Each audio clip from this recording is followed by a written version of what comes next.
ስለ ካናዳ ስናስብ ብዙ ጊዜ ወደ አእምሯችን የሚመጣው ሰላማዊ፣ ብዙ ባህሎችን ያከፈች፣ ለሁሉም እኩል የሆነች ሀገር ነው። ግን ይሄ ሙሉ እውነት ነው? ዛሬ በሳማኤል ጥናቶች ላይ ተመስርተን ስለ ካናዳ ታሪክ ብዙም ያልተነገረለትን ግን ወሳኝ የሆነውን ምዕራፍ እንመለከታለን።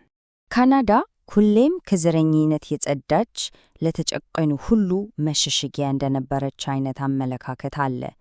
ግን ይህ ምስል ከእውነታው ጋር ምን ያህል ይስማማል? እስቲ ዛሬ ይህንን የተለመደ አስተሳሰብ እንፈትሸው። እንግዲህ ወደ ዋናው ነጥብ እንግባ። የሳሙኤል ጥናት እንደሚያሳየው በካናዳ ጸረ ጥቁር ዘረኝነት እንዲሁ በአጋጣሚ የተከሰተ ነገር አይደለም።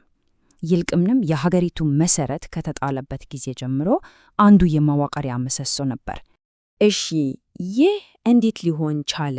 መልሱን ለማግኘት ትንሽ ወደ ኋላ መጓዝ አለብን፣ ወደ ካናዳ የቅኝ ግዛት ዘመን መጀመሪያ። በሰሜን አሜሪካ የነበረው ባርነት የሰሜን ባርነት ተብሎ ይጠራ። ይሄ ማለት ልክ እንደ ደቡቡ ሰዎችን ወደ ንብረትነት የሚቀን ስርዓት ነው።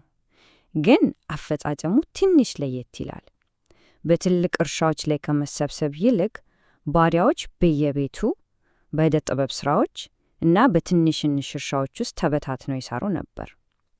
ይህ ሁኔታ የባርነትን ጭካኔ ትንሽ ቢሸፍነውም በባለቤቶቹና በባሪያዎቹ መካከል የነበረውን የቁጥጥር ግንኙነት ግን የበለጠ አጥብቆታል። የኦሊቪየ ልጁን ታሪክ የዚህ እውነታ ሕያው ምስክር ነው። በ1628 ከተመዘገቡት የመጀመሪያዎቹ ባሪያዎች አንዱ ነበር።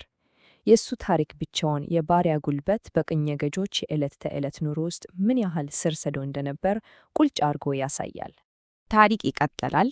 እናም በዚህ ምዕራፍ ደግሞ ቃል ኪዳኖች እንዴት የቁጥጥር መሳሪያ እንደሆኑ እንመለከታለን፣ በተለይ ከአሜሪካ አብዮት በኋላ በነበሩት ዓመታት። እዚህ ላይ ያለውን ንጽጽር በጣም ልብ ይሰብራል። በአሜሪካ አብዮት ጊዜ ከእንግሊዝ ጎን ለቆሙ ጥቁሮች ነጻነት፣ መሬት እና እኩልነት ቃል ተገብቶላቸው ነበር። ግን እውነታው ምን ሆነ?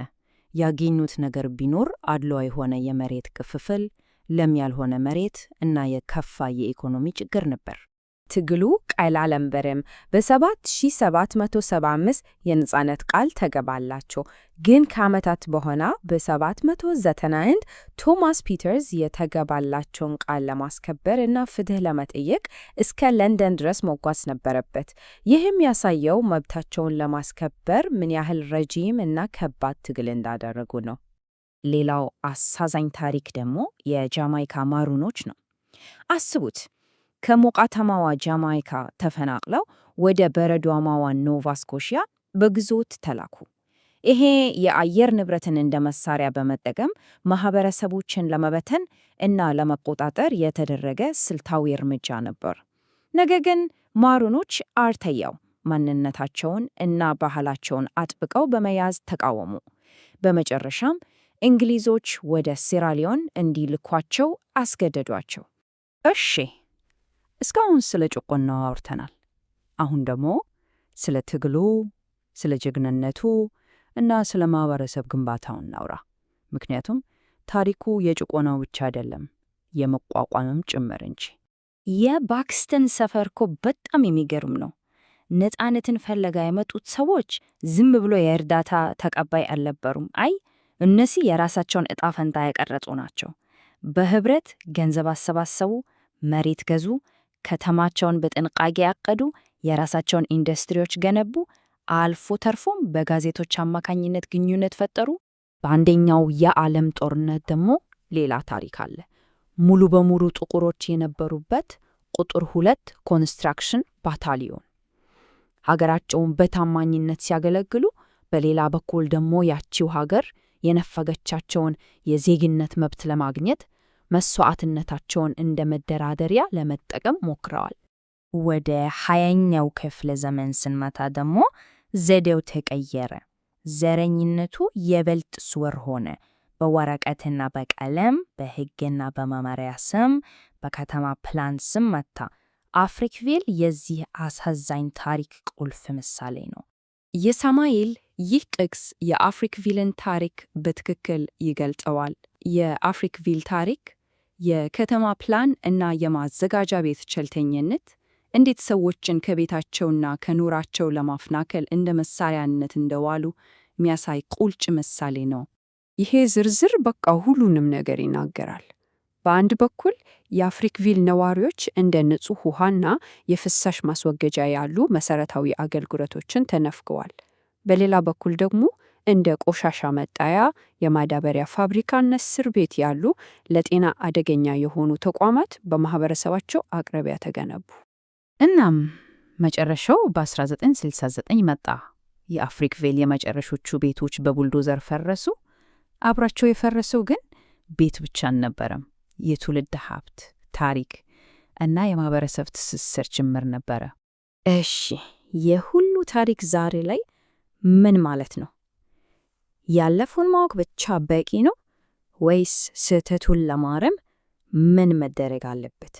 ያው ለይስሙላ ማካተት የሚባል ነገር አለ። ምንጩ እንደሚለው ትምህርት ቤቶችን በታዋቂ ጥቁር ግለሰቦች መሰየም አይነት ምሳሌያዊ ድርጊቶች ጥሩ ናቸው። ነገር ግን ከተጨባጭና ቁሳዊ ለውጥ ጋር ካልታገዙ የሕዝብን ሕሊና ለጊዜው ከማረጋጋት ውጭ መሰረታዊ ችግሮችን አይፈቱም። ይሄ ሰንጠረዥ ልዩነቱን በደንብ ያሳያል።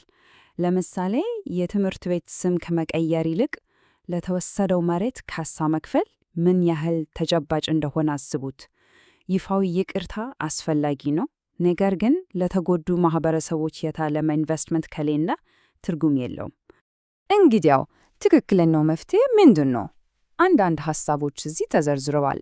ለጥቁር ባለቤትነት ለተያዙ ንግዶች የታለመ የገንዘብ ድጋፍ፣ የማህበረሰብ የመሬት ባለቤትነትን ማረጋገጥ፣ በጤናና በትምህርት ላይ ፍትሃዊ ኢንቨስትመንት ማድረግ እና አድሏዊ ሕጎችን መመርመር እና ማስተካከል።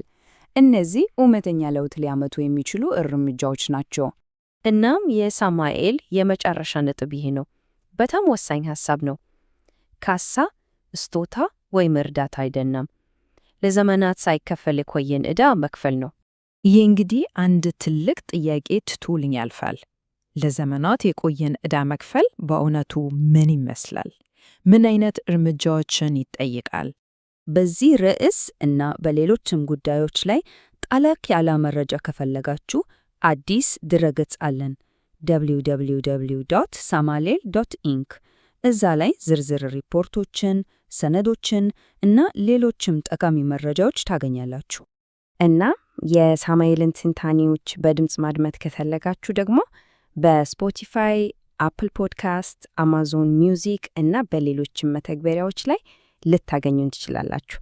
ስለተከታተላችሁን ከልብ እናመሰግናለን።